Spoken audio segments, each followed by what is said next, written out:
We have to create the right vibe, the energy, and everybody at the organization has to feel so privileged to be here. It's no other way.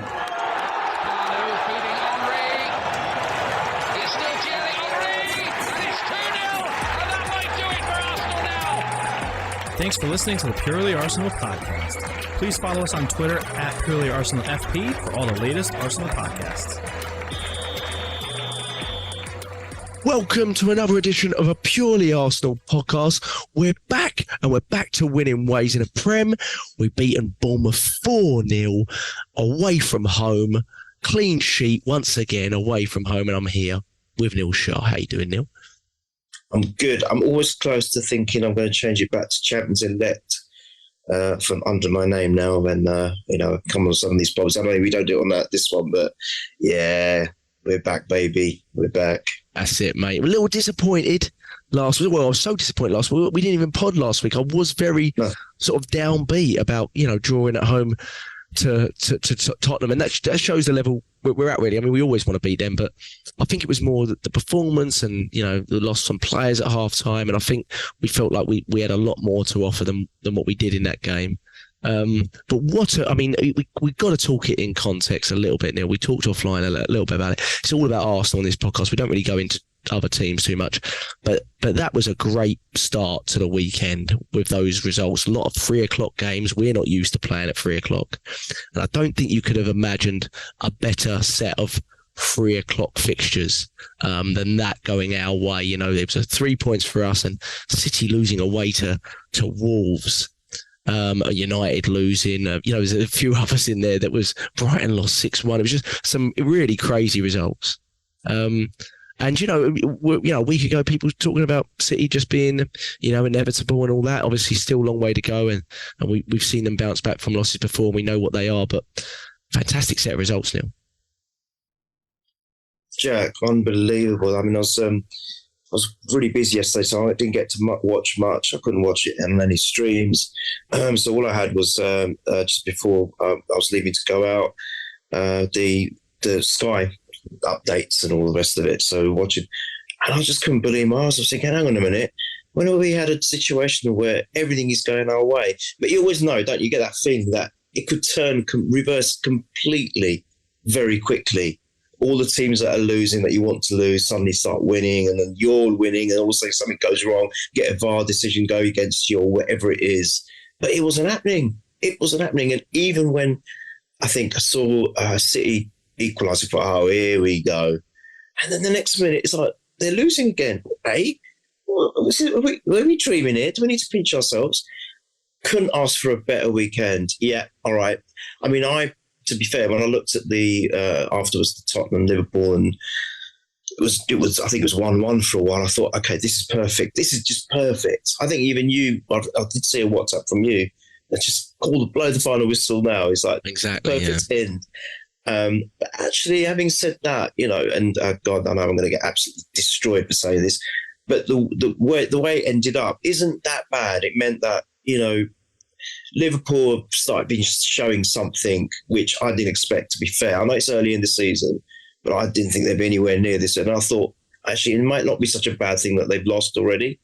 And I thought it keeps us in the top three in a way. I mean, all right, I know if they had beaten Tottenham, I think we'd still be third, but we wouldn't be third on I think they've scored. It's not even goal difference, is it? I think they've scored more goals. Yeah, it's not goal difference. You're right. The goal difference is exactly the same, I believe. So, and I know that's all little details, and it's so early in the season that that's not really relevant. But from a mental point of view, I think that makes a difference. And I just think Tottenham are going to fall off. Come on, this is Spurs. They always do, and it's just perfect. I think it was. You couldn't ask for a better weekend, and it just sets up us nicely for the next Prem. I know we've got a Champions League game in between, but I think, and we were saying again offline, I don't think it's a better time to play City. It's really weird saying that when only a few days ago everyone was referring to them as a machine and they're unstoppable, and it's, as you said earlier, inevitable and da-da-da-da. I'm not so sure. They've lost 2 in a row. First time in a very long time that I can remember anyway. And, they haven't got Rodri. I think it's a great time to face them next weekend. Oh, come on, Jack. This is looking good. Yeah, and the question mark there would have been the amount of players that we supposedly had out coming into this game. And I saw someone tweet, I'm sorry, I haven't got the app to credit them, saying if you still believe what Mikel Arteta says in press conferences, then you still believe Santa Claus is real. And I was like, yeah, that's basically what the level we're at this point. Because he basically said we had 7 or 8 injuries and about 6 of those players ended up starting the next day. So it was pretty... I knew a few of them would. I mean, the likes of Saka, he's played 87 games or whatever it is in a row for a reason. It's unreal. We know he picks up knocks, but we also know that he gets kicked a lot and it, doesn't always get the consequence for that, the opposition.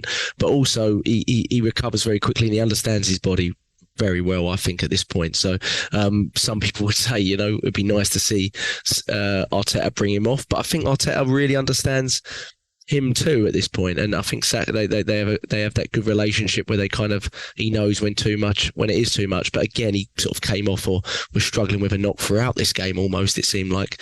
But then you saw Rice back in, Saliba in because he had a foot injury, Trossard was back in the squad. So a lot of your big hitters were there, bar your Martinellis, and obviously Thomas Partey, who is supposedly not too far away as well. So in that sense, it looked really encouraging in the starting lineup, didn't it? We could have had a much changed starting lineup, and it looked really encouraging. It didn't look like Rice suffered any of the any of the sort of reaction to the bad back stuff. He looked like he was moving very smoothly, played a very comfortable game. Didn't really get out of second gear for me, but he looked absolutely comfortable in everything he did. Neil, we were talking offline about having a comfortable game and how important it is not to necessarily be stressed as a collective, not just as a fan, for the total 90 minutes of absolutely every game. We remember back in the Invincible era, we had so many games that we used to win in the first 30 minutes and cruise through. And I think there's some value in that, Neil, in terms of like keeping players fit, and not having them to be stressed so long. You see City do it all the time too. They're resting whilst playing almost, and I think you saw a bit of that in this game. And I think it was really, really important. Bournemouth, obviously, they didn't offer a lot, but I thought we were absolutely professional. And I thought it was a really, really good performance in a game that you might have been a little bit worried about going into it, away from home, possibly mixed lineup. Tough-ish game in midweek, having to play in the Carling Cup away from home as well. But very, very professional to get back to winning ways, wasn't it? Perfect. I mean, I think, gosh, I was going to say something, and you said it, nailed it. When you're up against it, and the way Arsenal do it, we never do it easy, do we? It's in our DNA. We just don't do things easy. It's very rare. So when the Invincibles were doing that thing where they were motoring ahead and literally closing games off within the first 45 minutes, it was quite a rare thing for us, actually. It's been a long time since we've really done that to anyone. And I think when you're not in that situation and it's touch and go right till nowadays, what the 100th minute could be potentially, I think that causes tension. And of course, when you're tense, that can also lead to I'd say you're more susceptible to injuries. I really do. And that could be part of it. Everyone's quit thinking, why are we, all right, like you said earlier, a lot of the injuries now, we realise that, okay, they weren't so bad and the players were there. But we have suffered injuries. We have definitely suffered true injuries, if that makes sense. And it could be down to the fact that the players are constantly on, they're on, I can't say tenterhooks. Is that the right word? I'm not sure. But they're always stressed because of the way we play. Games could go either way within seconds, right till the end of or up to the final whistle. And I wonder if that has something to say in that. So the fact that that wasn't the case yesterday, especially leading to our next Champions League game, then of course City, I think we couldn't ask for more, Jack. We just couldn't. That there wasn't that real pressure on us. Like you said, didn't even get out of second or third gear most of the time. And although you can't say that any game is easy, I would say that we were on top and it was very professional and we won it in a canter. You can say you really can do. So like we said earlier, perfect day in all respects. Results going our way. We playing brilliantly in the sense that it wasn't tension or tense for the players as well as the fans for a change. And I just felt that it's a great statement to make as well, because a lot of us, including me, have felt that we haven't been playing free-flowing and wonderful football, the wonderful football we were playing at the start of last season, apart from the game against PSV. It was one of the exceptions. Now we've shown it in an away game. And let's also remember, and this is the thing we need to sort out at home, Jack, that's our third straight away win without conceding a goal. And I think that's the first time that Arsenal have won 3 consecutive away games. It's only the 4th time we've done it in our history, weirdly enough, from the start of the season. And it's the first time we've done it without conceding a goal, Jack. Yep. Crazy. And we need to replicate that at home. That's Absolutely. The only thing. So, yeah, no, I completely agree with you. And it's our first time being unbeaten for the first 7 since 2007, isn't it? Which is, it's just interesting because a lot of people would say, we've been criticised quite a lot in the start of the season. Even us on this podcast have, certainly noticed that we've not been like we were at the start of last season. We've not been as free flowing. I'd even say in this game, you can sense the attack isn't quite clicking. But the amount of injuries we've actually had, we've not really been able to field anywhere near our first 11. Even this game, we didn't have Martinelli in the game. I still think Thomas Partey is part of our first 11, to be honest. So there's still a few players that are absent from our first 11, even at this point. And we've, that this was maybe the closest we've got to it all season. So that was really, that's something to take into account too. And we started so fast last season, and you could almost tell by January we were running out of steam, And this is such a long season because of the fact we're in Europe, in the Champions League again. Well, hopefully it is a long season. In the sense of, a lot of games, we go very far and things. But I just think we have to be a little bit more sensible. Maybe that's what we're being with a lot of these injuries that we're seeing and that we're getting. And like you said, 5 wins and 2 draws out of the first 7. You probably take that at the start of the season, don't you? Especially with the performances we've had. That I still think we've largely been the best team in every game that we've played. Probably should have won every game we played, but we still know we're nowhere near the level that we can be at and that we've seen us at, in the recent past. So that's pretty encouraging. I think, Neil, first goal, Saka wasn't even supposed to be playing, but playing 5 goals, 3 assists in 8, I think it is this season in all comps. I woke up 50. I'm not going to lie. I woke up 15 minutes late for this game. I haven't done that in over a year. I woke up late for a game, and I was like, oh, God, I ran to the TV. As soon as I turned it on, within 20 seconds, that goal happened. And I was like, right, we're ready now. And I thought it was a replay. I was like, there's no way this just happened. I'm looking. I was like, no, it literally just happened. But it's a great ball from Odegaard. Jesus, I'm not sure he heads it to shoot. I think he's trying to get it back across goal. In the end, it does get it back across goal. And it's probably one of the few headers that I can remember Saka scoring, maybe. Is it one of 2, is it? Oh, wow, perfect. Do you remember the other one? No, me neither. But on the score sheet again, that is inevitable. He's going to be involved in a goal, per game, isn't he, Neil?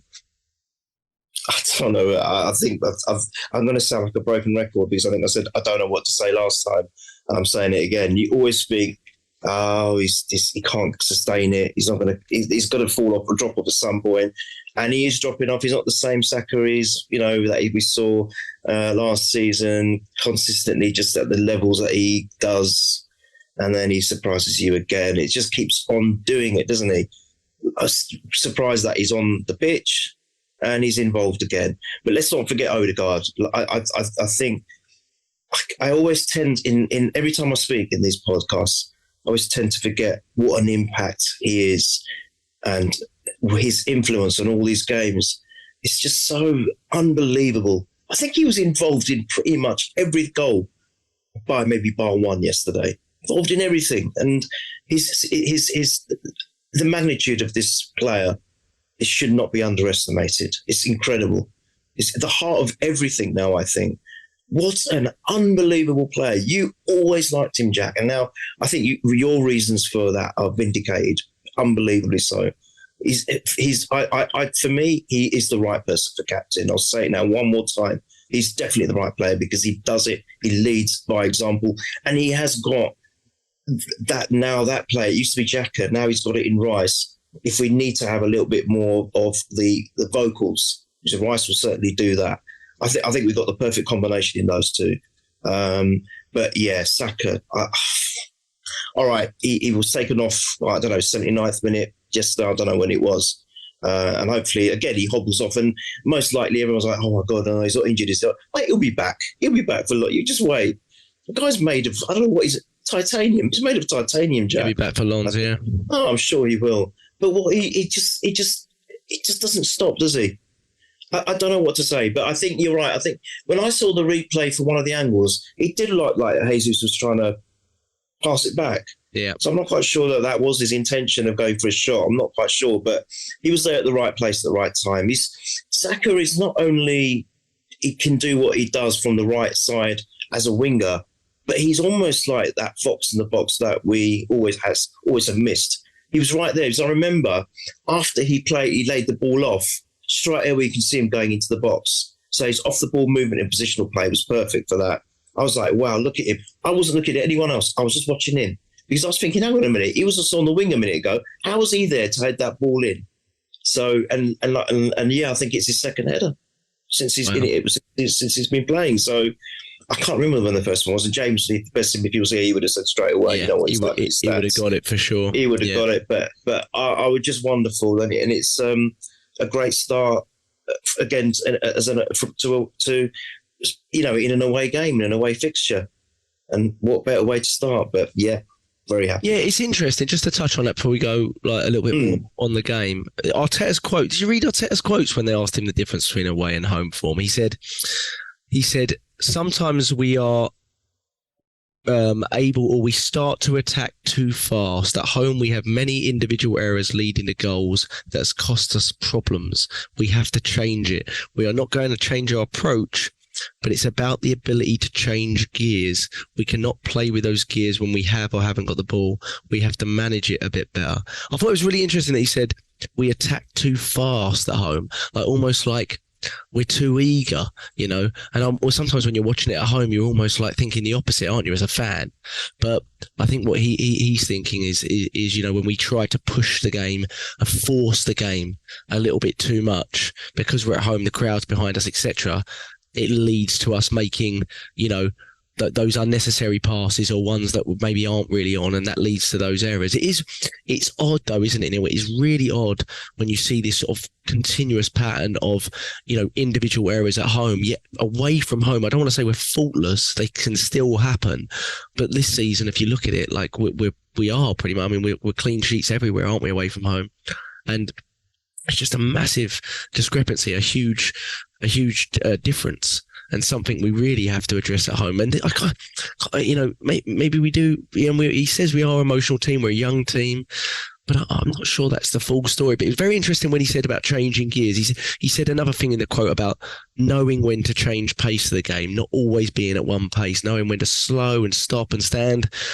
Declan Rice speaks about that a lot, about how Arteta just taught him to stand still sometimes and let the game come to him. Now, I saw that in an interview the other day and I thought that's really interesting. Just stand still sometimes. He was like, stand still and you'll be in the right position oftentimes to be able to move. And I was like, that's really interesting. And you know what? I noticed from Raya as well. And I think we should touch on Raya at some point. I don't think it was a significant factor in this game. He did everything he needed to do, but he holds the ball for a lot longer than Ramsdale does. I've noticed he will just put his foot on the ball and wait for players to come to him. Whereas, when you see Ramsdale do it, sometimes he's quite eager to make that pass, whether it's long or short. Whereas I noticed with Raya, he's very willing to just keep the ball at his feet for 5-10 seconds extra, which is interesting. It's still early days for Raya. I'm still trying to figure out the differences, but we'll get to that because it is an interesting discussion. But like you said on Saka, he's back in the team. I think he'll be there against Lens. Hopefully, I still think the key with him is to try to get him off earlier in games rather than find someone to start him. I'm not sure. Excuse me. I'm not sure we have that player that is clear to come in for him and stay to that level for like multiple weeks at a time.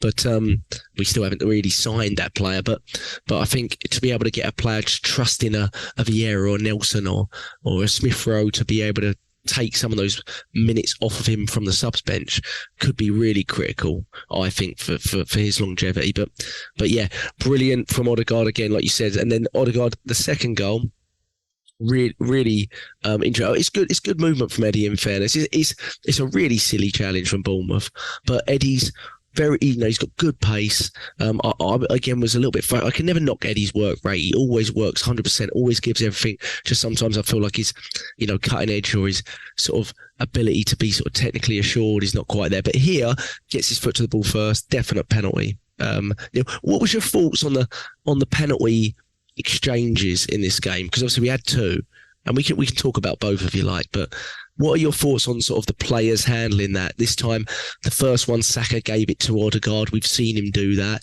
already this season, and then we can touch on the third one a little bit. But I just want to, it doesn't seem to be any format to it. It seems like just what they feel on the day, and it doesn't seem to be coming from the manager. Would you agree with that? 100%. He's admitted it already. I just read some of his comments, and he said it's beautiful. He actually described it as beautiful. He's so happy that the players have that leadership amongst themselves to make those decisions and to act on them and to execute them. And he said it's not coming. He's basically said, he didn't say it like that, but he said it's not coming from me, nothing to do with me. And he said, I'm so happy. He's basically elated by it. And I think it's great. I think it throws off the opposition because they're all expecting Saka to take it. And we know that Odegaard is almost flawless with his execution penalties. Again, another one, well taken. Just so cool, isn't he? He really is. I feel very confident when I see Odegaard taking a penalty. I really do. Having said that, we haven't been bad in recent times with penalties. None of our players have. It's something we used to struggle with, if you remember, Jack. And we're thinking, practice penalty, Wenger, practice penalties. But I haven't really had much to complain about in recent years with us and penalties. So, of course, there's going to be the odd misses here and there. But I was just fueled with confidence when I found out that he was the one taking it. And then the same with and for me, it was more of a heartfelt thing to give it, if we can just go on to the third, for Kai, because he's really needed that. We've all known. I think there's not a fan in amongst the Arsenal fan base that would disagree that he really needed that.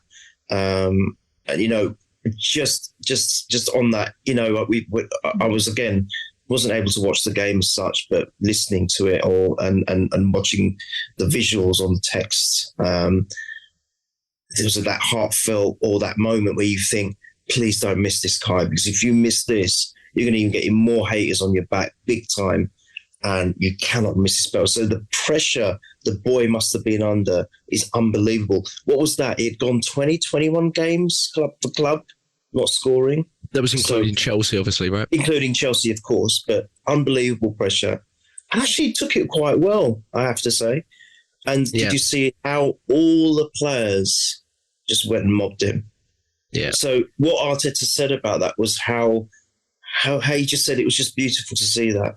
And he said it warmed. He said he warmed my heart that the players, even within the players, they've got each other's backs. Basically, he was saying that they don't like the fact of the external issues. So he said it's only external issues with Kai.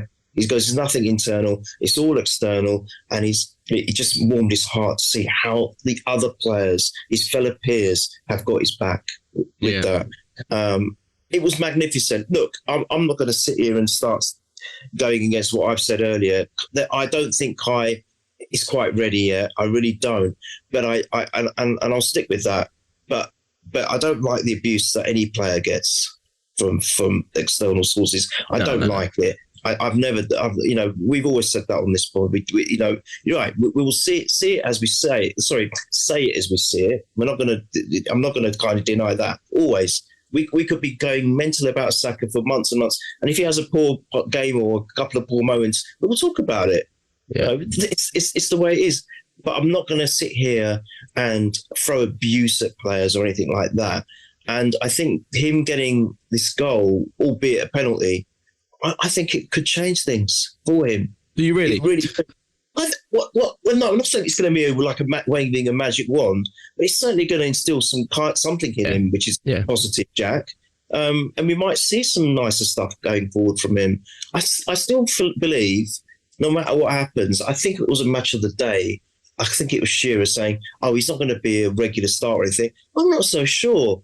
Arteta has shown that he's been Arteta playing intends him to be. Yeah, and I think he is going to be. He's got him in his plans, and I think getting that goal is going to change things for him a little bit from in a positive way. I think, Jack.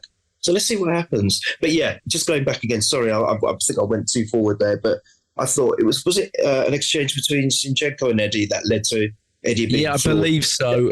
Well, for the third or for the second? Second, I all I remember is Eddie running through now off the top of my head. I'm rewatching it as I speak, but it may well have been. Look, Eddie wasn't really going anywhere, and then no.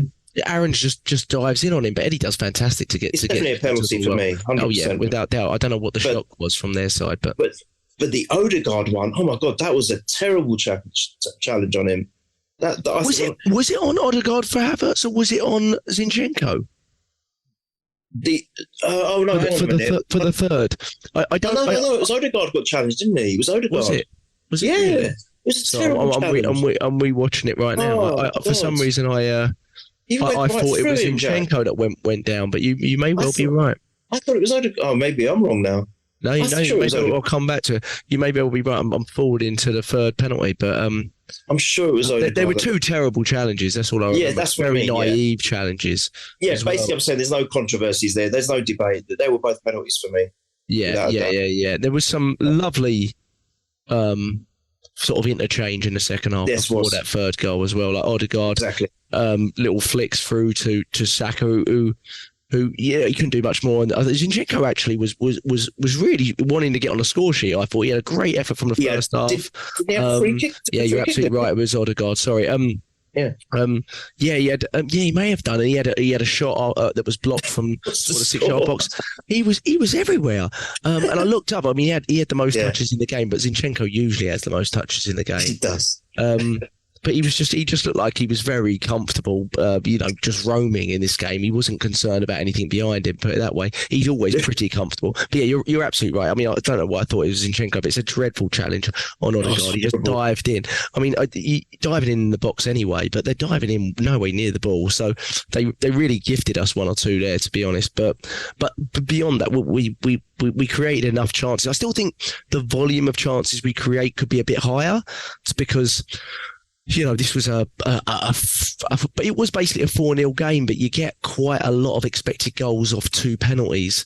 So without those, it was like a 2-0 game, and you get a sense that you could probably create a little bit more. Though we did create a lot of good chances late on in the game, to be fair. But I agree with you. Just to touch on the Havertz thing, I've been critical of Havertz quite a lot, not of him as a person or anything like that, just from a footballing standpoint. I never go down that route. I don't know why anyone would, but he seems like a very sort of good, humble guy, but a very sort of guy that needs his self-esteem built up a little bit as well, and his self-confidence built up. Maybe he's been through it a little bit in recent times in England, but he's clearly feeling the sport from the club and the players. So hopefully, like you said, it does him the world of good.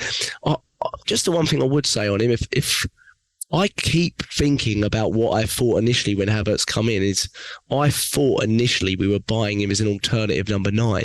Because he played at number 9 for 2 years for Germany, and I know Chelsea are an absolute shambles, but he played at number 9 under like 4 different managers at Chelsea, so it wasn't like 1 or 2 managers played him in. They all thought he was playing, that was where they wanted to play him, and I think Mikel Arteta is better than all those managers put together. So I trusted him, but at the same time, I do watch him sometimes and think probably his best performance. I didn't think he was great in this game. I thought he was on the fringes again. To be honest, he had the least touches out other than Eddie Nketiah, who notoriously doesn't have a lot of touches of the ball, and it's not totally based on that. But I do think that at 9, like in the Community Shield, for example, that was when he played at 9. He offers something just a little bit different. He's very different profile-wise to Jesus and Eddie, not just because of his height, just because of like what he actually offers. His back to goal, I think he's very good with his back to goal. He's not someone that necessarily sort of like runs the channels too much, but he offers something a little bit different, I think, on the ball and off the ball, and takes up a little bit of different spaces, offers something different to difficulties towards the centre backs. I think we still might see him there a little bit, but clearly Mikel Arteta intends for him to sort of try to, produce in that left 8 role. And like you said, I don't think he's there yet. And my hope is, I hope we don't play him so much that it becomes costly to him or us as a team. I think may have done a little bit so far this season. And I just think if he needs time, give him time, and play him, but don't play him, don't overplay him, and don't make him a must start in the team or anything like that, because he clearly, that left 8 role isn't quite functioning to the level it was with Xhaka there last season, who was playing very well and is continuing to play well at Leverkusen. So, but brilliant. I love his song. I think his song's hilarious. Don't know if you've heard it in the crowd, but I'm trying to work out which one I love more, that or the Odegaard song at the moment. They're both. Is that the one James put on the chat? Is that the one? The Odegaard one is to the darts song. Yes, right. The darts tune, which it's just a great tune to hear anyway. Yes. I'm not a big fan of darts, but everyone knows the tune. And yes. The Kai Havertz one is to the Shakira Waka Waka World Cup. That's right.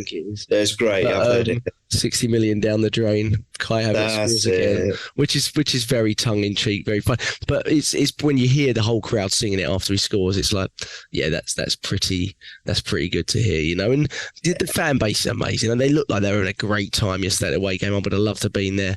Unbelievable. It looks really, really fun, didn't it? It really did. And at 3-0, I mean, I was pretty comfortable at 2-0, but at 3-0, I think Arteta felt comfortable. We could start to make changes.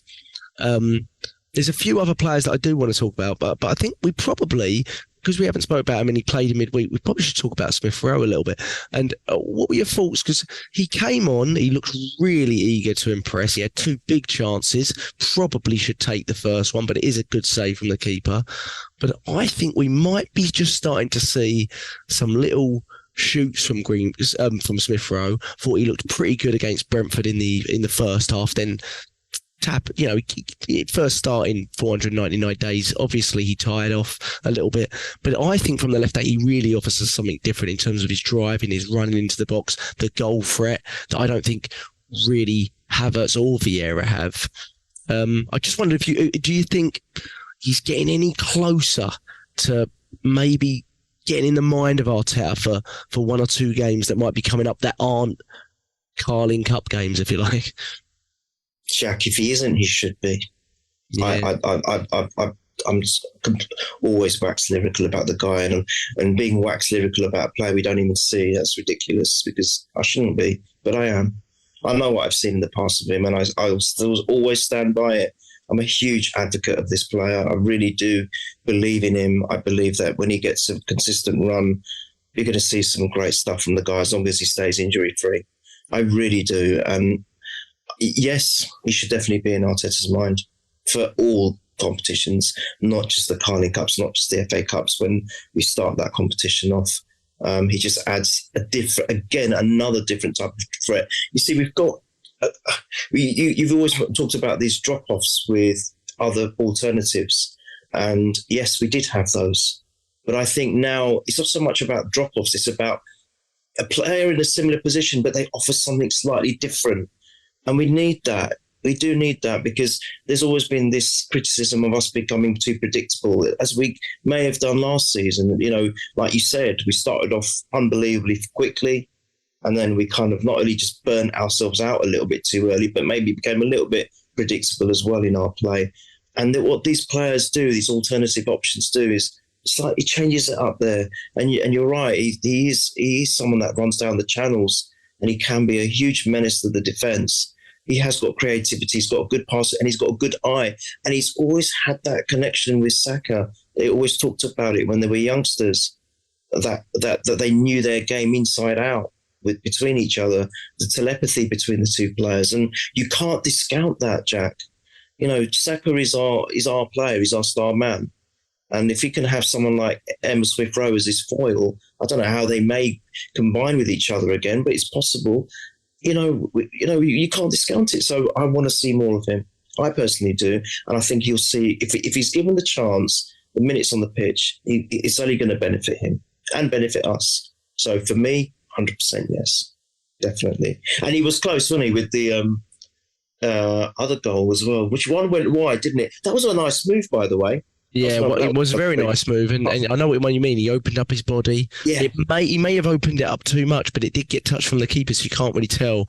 Yeah. The other one was a nice shot from the edge of the area, but you could tell he just kind of looked to the sky after that, because you can tell he's not getting many minutes in in He's the desperate big to score, games, Jack. and he's desperate to make an impact like a Nelson did last season. Yes. And I think we forget that his best performances under Arteta truly were from the bench.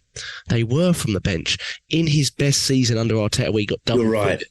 You're right. Half of that season, he was coming off the bench and scoring. We were like, bring Smith Rowe on, he'll win the game. And do you remember, we were in that mode of get him on, he'll score. And he kept doing it. He would come on for Martinelli, and he obviously was playing more left wing. But it does feel like, he played in the 10 against Brentford, which was interesting. And they played Havertz at left 8 again. So obviously, Mikel Arteta's trying to make Havertz at the 8, get him as many minutes there as possible. But I do think Smith Rowe is sort of tailor-made for that left. That's his closest area that he's going to get to the team, because no one's taking Odegaard's spot.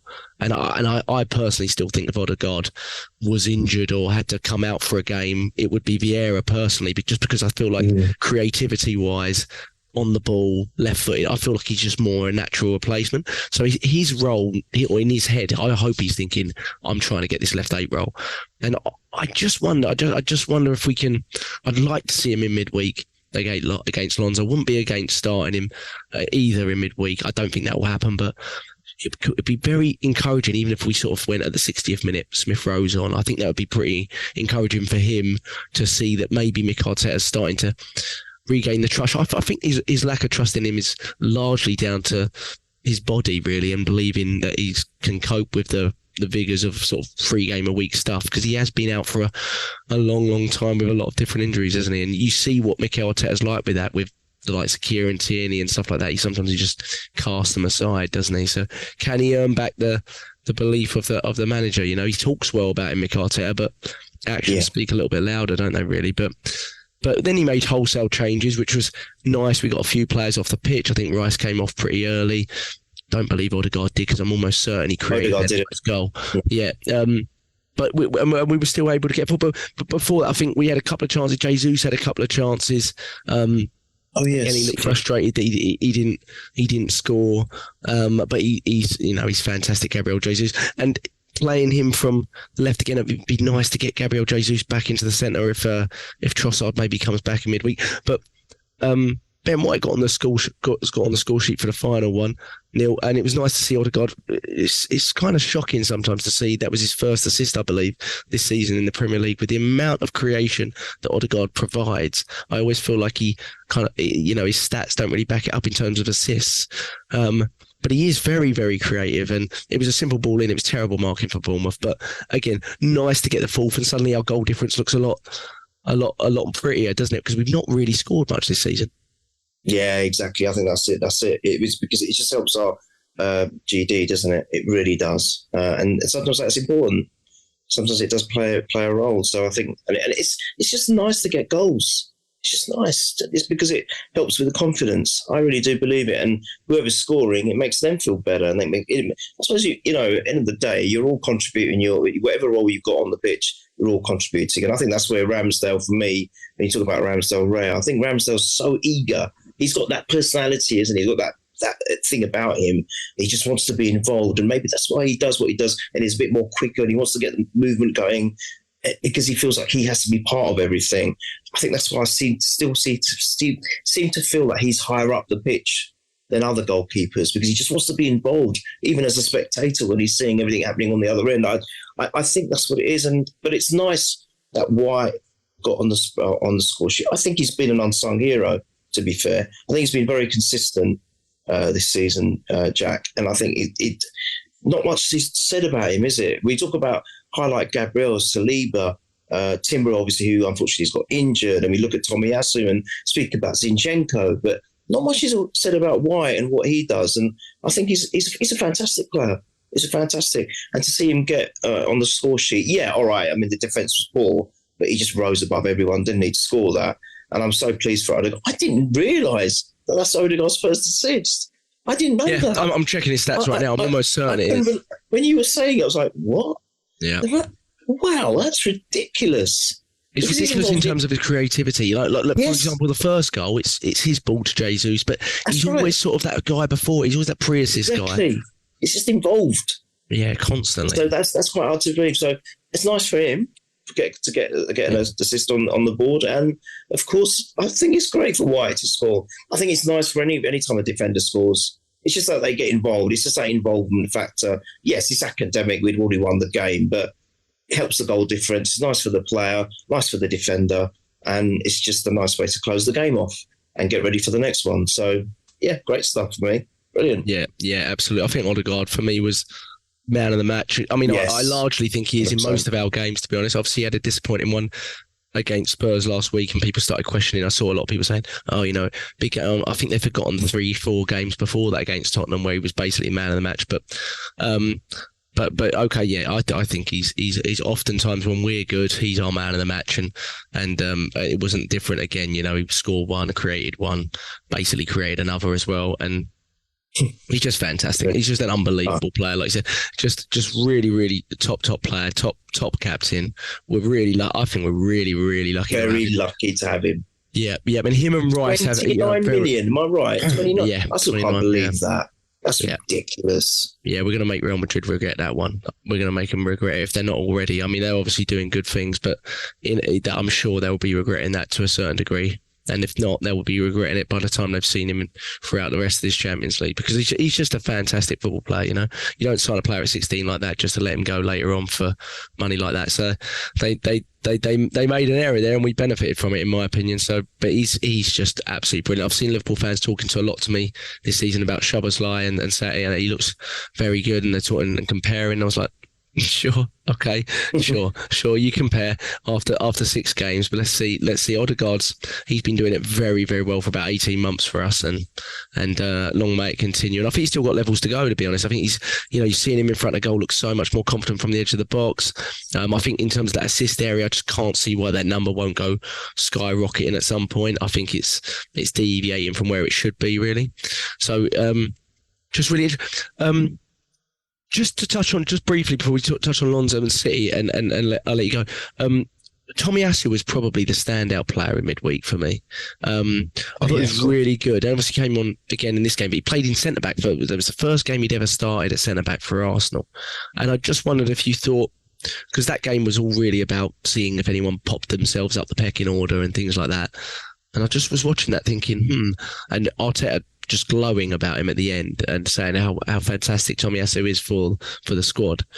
And I'm starting to think that if anyone drops out, he's a bit like the Trossard of the back line, whereas if anyone drops out of the back line, no matter where it is, starting to think it may well be Tomiyasu that pops into it, right back, left back, centre back. It is pretty important to have a player like that, and that's pretty unique as well, isn't it?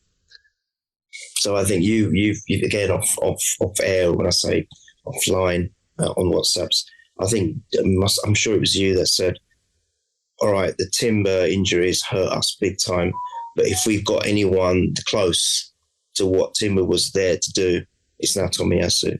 And I think that's it. I think that just sums it up nicely. I for me, that's the best. The cameos he's made recently are some of the best I've seen since when he first started with us, for sure. Because when he first came on, I think it was great. Yeah, it might have been albeit in a different position, but I think he's great, and he's got that versatility about him. He's obviously got the strength, he's got the height. Sometimes he covers for Zinchenko. He doesn't do what Zinchenko does, but what he does do defensively, I think is great. I don't think he's done much wrong. I think he was quite flawless, wasn't he, when he came on in the last game, or what he did. I don't think he's made many errors. No, he looks fit as well. Exactly that. I think he looks fit. He's ready to go. And if there is any call for him to play, if God forbid something happens detrimentally for us, whether it be an injury or suspension, I think he's the man. And of course, don't forget we've got Kiwior, which I think he had a good game, did he not? Yeah, he did, from left back. Made some fantastic blocks in the second half. Jack, I think he's going to become a great player. Yeah, I really do. And if we've got him, and then hopefully, touch wood, there's no damning effects from Timber's injury, in a few months' time, my goodness me, what a defensive lineup we've got, hopefully, for a few years. Yeah. Because it'd be nice for them to establish themselves at the same club, knowing each other's game inside out. We've got options there. If they stay together, I think we've got a good lineup for a few years. The only one that I'd say out of that group that we may fall away is Gabriel, because he's always heavily linked, isn't he, to leaving. I hope not. He's fantastic as well, isn't he? Yeah, he was, and he has been. But I think it bodes well for the future. But the Timber loss may not be so may not be so hurtful after all. After knowing that, actually, we've just got to keep him fit, haven't we? That's the exactly that hard thing with Tomiyasu. He's been a rotten luck with injuries, and I agree. And I don't know if I can't see it. But I won't be surprised if we see him feature a lot against Lens. Honestly. Well, I tell you what, now you bring it up, because I do have some talking points on the City. I mean, the lineup for Lens is interesting, because he's obviously going to take it seriously, but I think he might rotate sort of 3 players or something like that. And like you said, I think Tomiyasu could come in. But with City, I do wonder if the thing I've been thinking ever since the Community Shield is, even though Zinchenko didn't play in the Community Shield, Timber played in the Community Shield. And that was probably our best, even though I know we scored in the last second and it was kind of like we almost lost it, but we won it on penalties kind of thing. But if you look at the overall game, we limited them to quite few chances. And I think if Timber was fit now, Timber would start that game at left back, to be honest. And I wonder, from Zinchenko's point of view, if he's too emotionally invested in a game like this. And I remember watching that and thinking, I remember talking offline to you and to James and going, that is almost a perfect lineup against Man City, because we took out some of the emotion from the team, from the collective. Jesus also wasn't involved in that game. I've never really pinned that too much on Jesus, but every time I watch Zinchenko against Man City in the build-up, They collectively do this. They get 3 or 4 of their players around him during the warm-up, Man City, and they almost collectively bully him. And they know all they're doing is just riling him up. And Zinchenko falls for it every time. And from a footballing standpoint, I think of the fact that this game's at home probably means Zinchenko will start. But I just wonder if he's in the back of his mind, Mikel Arteta, thinking, maybe I take it out of the game and put Tomiyasu there. And I'll tell you what, if Tomiyasu doesn't start in midweek, it would be a real hint at that, because you'd be like, well, he's, because he probably should start midweek, so why wouldn't he be? So it would be a real hint at that. But I just wonder, the fact the game's at home probably tips it towards Zinchenko. But if it was away, I'd be almost certain that he would take Zinchenko out of this game to draw some of the emotion away from it, because I do think some of those players are just a little bit too, and Zinchenko's the worst for it, and I think they know how to get under his skin before the game's even started. It's a tactic from them. They obviously do it. They put the same 3 or 4 morons around him, like Walker and Grealish, and they just do the collective thing of just banter him. They pick him up. They do little things with him, just sort of things you see in secondary school, that kind of stuff. And I'm just like, get him away from it, and bring him on if you have to, but maybe just get him away from it, and put 11 people that are just going to look at them like another team. But I also think the other markup, and I can't remember who started in that game. I don't think this necessarily was true, but they generally play Kyle Walker against us at right back, who is, I think, the fastest player in the league. And I always think Martinelli is a bad matchup for Kyle Walker, because Martinelli is basically all one pace, extremely fast, but Kyle Walker knows exactly how to deal with speed. So play Trossard out there, because Trossard is the exact opposite of what Martinelli does. He cuts inside, plays with the ball a little bit more, wants to always play in the inside half space, always wants to, just very different. But Kyle Walker, he's gone up against the likes of Vinicius Jr. and handled, put him in the back pocket over 2 legs. Like, he knows how to handle, anyone with pace and trickery. But someone that just sort of almost moves away from him, I would be quite interested to see if we do something like that as well. So, I mean, what's your thoughts on the next 2 games? Massive 2 games. Can't look, I mean, I'm talking about City because it's so big, but can't look as a collective beyond the Lens game. I presume we're travelling today or Monday latest to Lens. I know it's not a long trip or anything like that, which is nice, but they have an incredible atmosphere, apparently, Lens, at their stadium. I know they've not started that well in the league.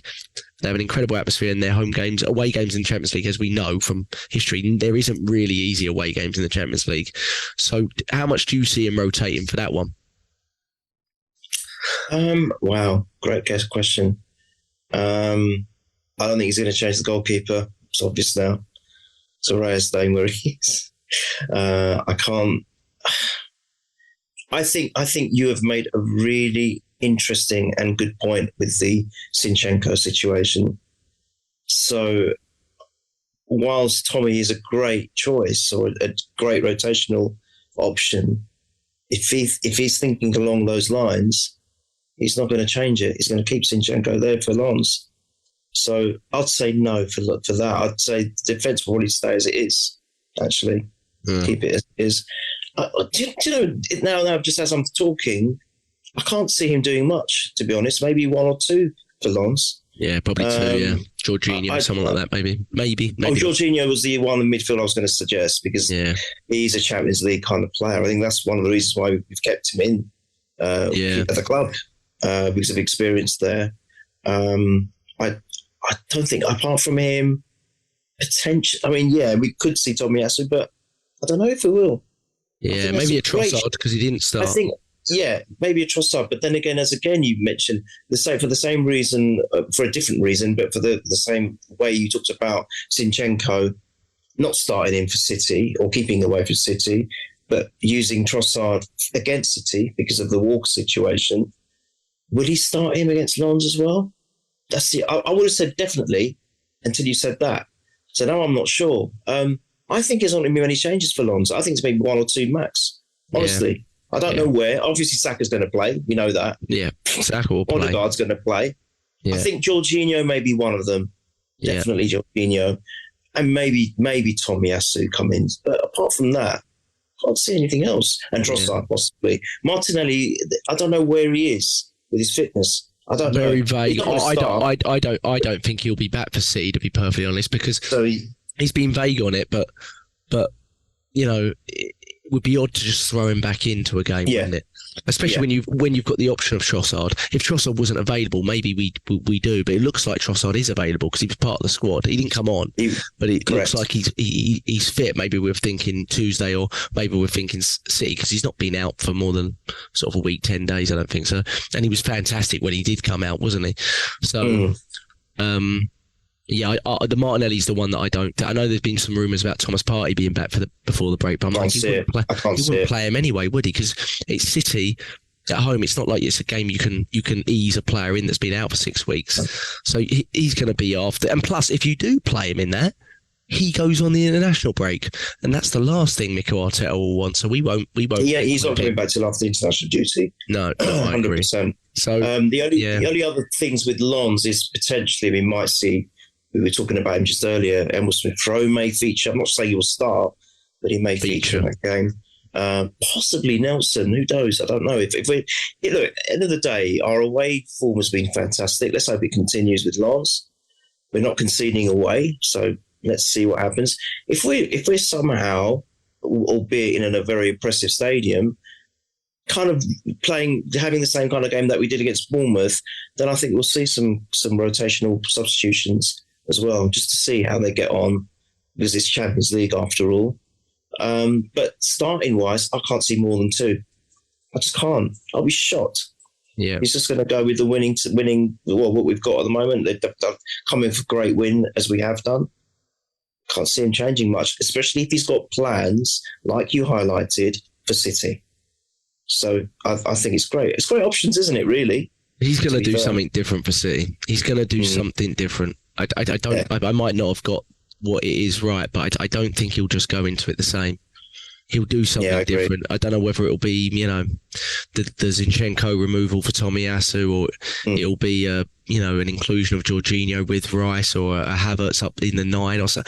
I just get the feeling he's going to do something different, but we can talk about that after the Lens game is very important, because you win the Lens game and then you go into a double header, I believe, against Sevilla, and knowing that winning one of those almost gets you there, in terms of and that's massive to know that, maybe with 2 games to go or something like that. I know we're getting a little bit ahead of ourselves, but to know that would be huge in terms of our ability to truly rotate and things like that. So Wenger used to always try to do that, didn't he? He always try to get through the group as early as possible. So there was multiple Champions League games where we used to rotate in the last game. absolutely hugely important. I think also it would be nice if we can guarantee not only qualifying, but ending top with at least a game to spare. So then all these other, we can stretch our squad out completely and give them some experience in arguably the best club competition in the world. Or cup competition in the world. I really believe that we have a great opportunity for some of the academy lads that are really causing the stir to feature, because it'll be, in a way, I'm saying this with the greatest respect, if we're already qualified and we're top, what's the point, risking some of the senior players and, get the academy boys out and give them a chance, and some of the bench players, if you like, to give them a full 90 if they're able, and see if they can sustain it fitness-wise. I think it's massively important. So we've got to win. We've got to get the points early in this competition. Again, not only for that reason, but also what you touched on at the beginning of the podcast about the stress, being able to not being stressed in this competition as well. So I think it's hugely important, and we've got a great opportunity to do so. Our away form's been magnificent, so why not? Yeah. Yep, so let's see how we are for the first game on the road in the Champions League. We play Tuesday, City play Wednesday away against Leipzig. I know we touched on it pre-pod, but like I said, it was incredible to see that they lost to Wolves, who haven't been terrific really this season. So that was hugely surprising. You just never know, do you? So it's been a long time since we've beaten Manchester City. I don't know the year, but it's been a long time since we beaten them. So that we're due one. We are due one, but we've got to turn up. So what's your predictions for Lens away on Tuesday, and in terms of score and first scorer, and then Man City, which I believe is Sunday? I'm going to go 2-0 Lens. I think we'll keep another clean sheet. 2-0. Nice, like that. And gosh, I want to be different. No, we're not going to be different. A little bit. Rice. Yeah. You think he would start against Leo? Oh, he looked good today, didn't he? He looked all right to me. I think he'll start. Rice, I don't care who scores, to be honest, Jack, but let's go for Rice. 2-0 City. I think it was when I first did my first pod with you, was the last time we beat them in the league, wasn't it? Was it really? Is it? I don't know. I don't know. Maybe I might be. Was that what was the score in that one? Dante and Coquelin. Yes, we did do a pod on that one. I'm almost certain we did. That was that was at City, wasn't it? Yeah. Was that the last time is that the last time we beat them at City in the Prem? Yeah, City. We might have beaten them at home since then. You might be right though. I mean, I don't recall the year. It's been a few years. Damning, isn't it? It's been a long time. It's been a long time. Yeah. Do you know what? Because of how results panned out yesterday, or for you today, I would actually take a draw, but I don't do draw predictions, sorry. So I'm going to obviously go for a win. 2-1, right? And for City, Odegaard. Yeah, all right. Well, I'll go. I like that. I'll take those. I'll go 2-1. I'll go 3-1 against Lens. 3-1 against Lens. Hopefully, and I'll go. You said Rice, didn't you? Yeah. I'll go Trossard for that one. I'll go Trossard, and then against City, what did you say? I'll go 3-2. 3-2 Arsenal. 3-2 Arsenal, and I'll go Jesus first score for that one, which would be us scoring 3 against City. I'll take that all day long. Well, mate, you never know. We've not been the most free-flowing.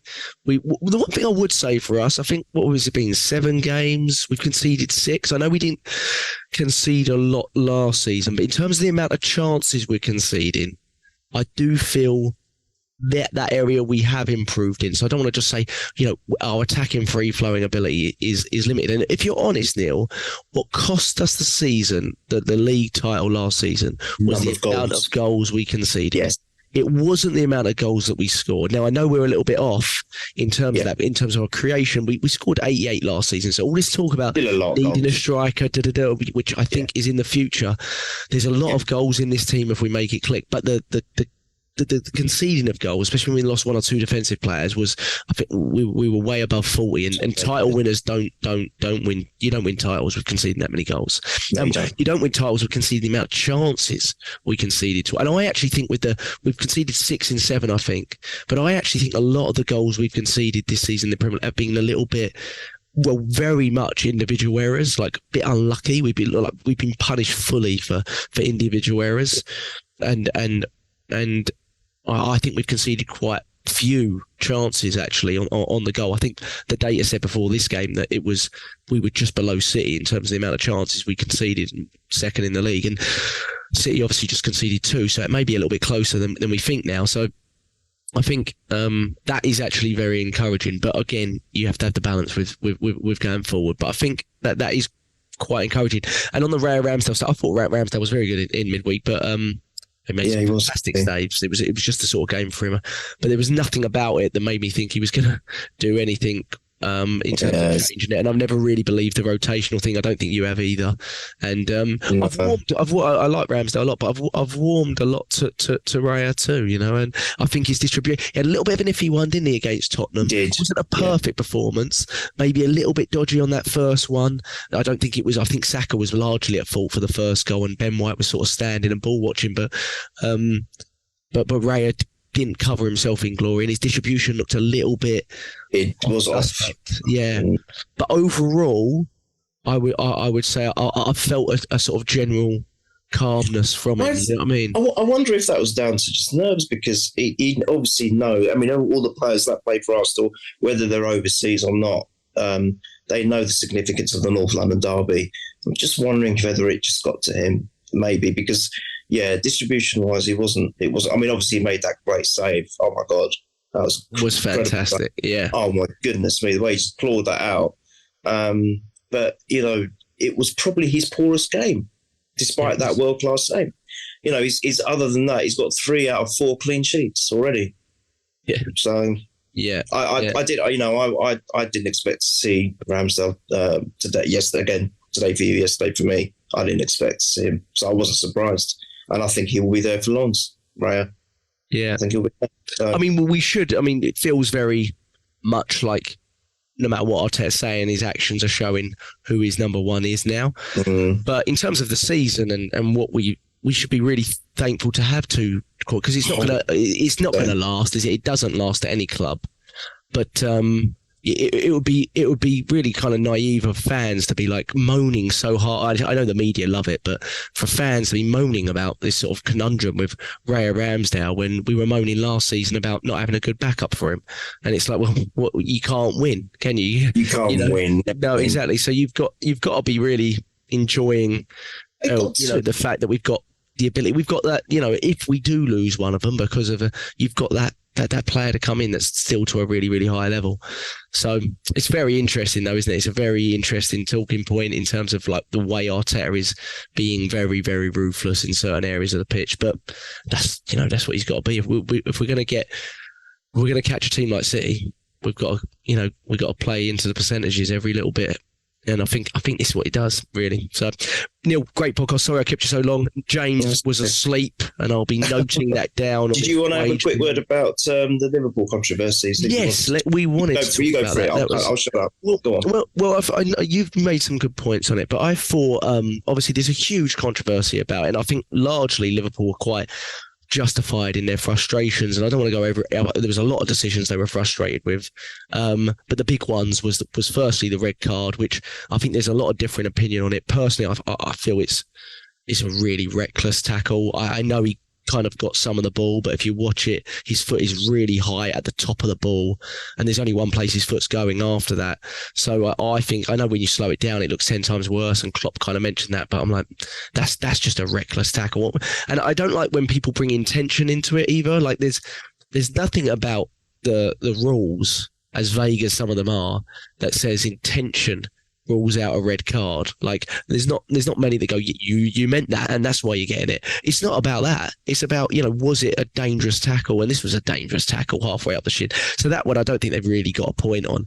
But on the offside one, it looked like it was onside, and I don't really understand how that happened. Apparently, basically, it was the referees on the field just believing it would be the VAR believing it would be given or something, and it wasn't, and they couldn't call it back, which is just ridiculous. It shows how sort of just terrible the whole system is, really, which is bad, especially with something so objective like this. It's almost like goal line technology at this point, we were told, and it clearly isn't, because it's not being interpreted correctly. But this, yeah, so I can see on that one. But I feel, not to make it all about Arsenal, but you always look at it from your team's perspective, and I think you discussed this. What I worry about is the absolute uproar from this, from all media outlets in the last 12 hours, has been really, for me, quite shocking when you feel what some of those terrible VAR offside decisions have occurred. And obviously you always speak about your own club, and I'm not just acting like it's just Arsenal, but we've had two within very recent memory that we just talked about, haven't we, Neil? Everton one, which some people could argue, but that was an intentional block that just led to a perfectly fine goal for us that was called offside. But the worst one is the Brentford one, and I can't believe it got brushed under the carpet so quickly. We were in a title race. In fact, we were top, I believe, at that time, and it was 1-1. We weren't playing great, but it was a goal for them, and they basically didn't give it offside because they forgot that a player even existed in the 6-yard box, and who was like 2 yards offside. And this one for Diaz, in fairness, is... everyone's like, it's so obvious to the naked eye. It's no way near what the Brentford one was. And the answer we got wasn't that there was a miscommunication between, it was they didn't even see him. And that is way beyond this. And the significance of that moment was way beyond this as well. And my frustration here is I think it's going to get blown to proportion where, the corruption is going to be largely felt, in Liverpool territory, and I find that really difficult to understand, despite the fact they have every right to be very frustrated with that decision. But what's your thoughts on it? No, I can't add any more to it. The only thing that I would say is how quickly the apology came. Whereas for ours, right, they admitted what they made 2 or 3 errors, and they admitted to for us last season. And yeah. I am going to speak about our club. I'm not going. I know it's happening to other clubs, but I can only speak about our clubs because. Sorry, that's the way I am. I'm an Arsenal fan. So, and the apology came, but it came maybe a few days afterwards. Liverpool, bang, within minutes, literally. Oh, they've apologised. Oh, what? They've already just examined it very quickly. Oh, God, because it's Liverpool, we have to make the apology now and now. Got to get it out there. We don't want to be under the wrath of Klopp or anyone else at Liverpool. I just think, hang on a minute. Where's the consistency? And then Shearer, the way he goes on about it in Match of the Day. Oh, it's the worst one ever. No, it's not, mate. Open your eyes. There's been a lot worse than that. I think who had it last season? One of the teams that were fighting relegation, didn't they? And it was an awful decision for them. It's not just about one club getting the breath of it. It's happening all over. But it's just funny how some clubs. It's almost as if they've got to go out their way to be apologetic to them because it happens to be Liverpool, happens to be Man U, happens to be Tottenham maybe. Hang on a second, be consistent for all of us, not just the one. It's just how fast that apology came. That was shocking to me. If they're going to do that, they should do it for all of the errors. Yeah. And to be saying, oh, that's the most incredibly horrible or disgusting one of all of them. No, it's not. There's been far worse, mate. Far worse. So that's all I wanted to add to that. But other than that, you said it perfectly, mate. Sorry. Yeah, and I think it's ridiculous. Liverpool have had 4 red cards in 7 games, and they might feel unjust on 1 or 2 of those. But imagine if that was Arteta's Arsenal. Imagine we've had 1 red card, which was the worst red card given all season.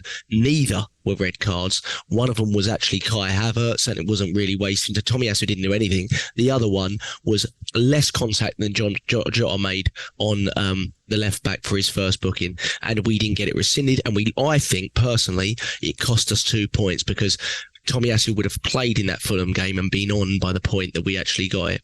And I think you can't make excuses for dropping 2 points against 10 men at the time, but nothing was made of that. Nothing. We didn't get rescinded, nothing. And again, like I said, I just feel that the ability to just create uproar over decisions that largely have been, there's so many worse. There's so many more reasons to be aggravated with VAR, and I'm sure other clubs have them too. And I just find it very interesting that this one seems to have been blown into an absolute massive. And it will continue to be so in the next few days. Yeah. You just wait and see. Exactly. And I'm not saying VAR, I think it is. It's not fit for purpose in the way it's being run, but that doesn't really give it the right. It was the same it was the same in the Invincible era when Mike Riley did what he did to stop our unbeaten run.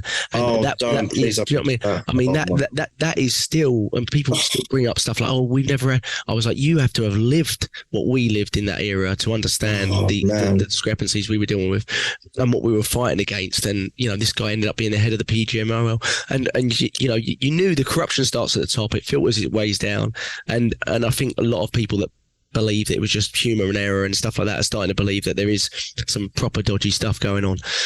But yeah, mate, but in fairness, Liverpool were pretty good in that game with 10 men, and even with 9 men, Tottenham, in my opinion, were pretty average in that game.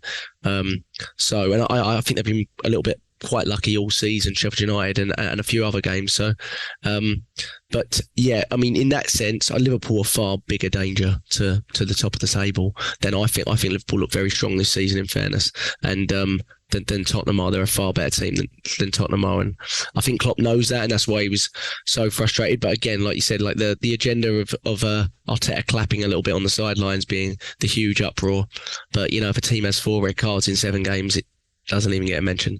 So I just find that very, very interesting as well, how it's built, around certain coaches and certain things. I think not winning anything big sometimes plays against you as well. You if you've won a couple of titles, you get this sort of aura and leniency against you, but it's frustrating. It shouldn't really be that way. It shouldn't really be that way. So yeah, mate. But great weekend so far. Can we have a great midweek, and can we have another great weekend? That would be amazing. But Neil, thank you so much. James from afar, thank you for sleeping in, James. Appreciate it. No, but we missed you. We'll get you back on the next one. But we are on @PurelyArsenalFP on Twitter. That's @PurelyArsenalFP. You'll see our @ on there if you want to tweet us any questions or anything like that. And just type in Purely Arsenal to YouTube or Spotify or your Apple Podcast app or any other app, and we are pretty much on there. And we try as hard as we can to do 1 podcast a week. Sometimes we don't succeed, but we will try again. Keep the faith, up the Arsenal, 2 big games to come.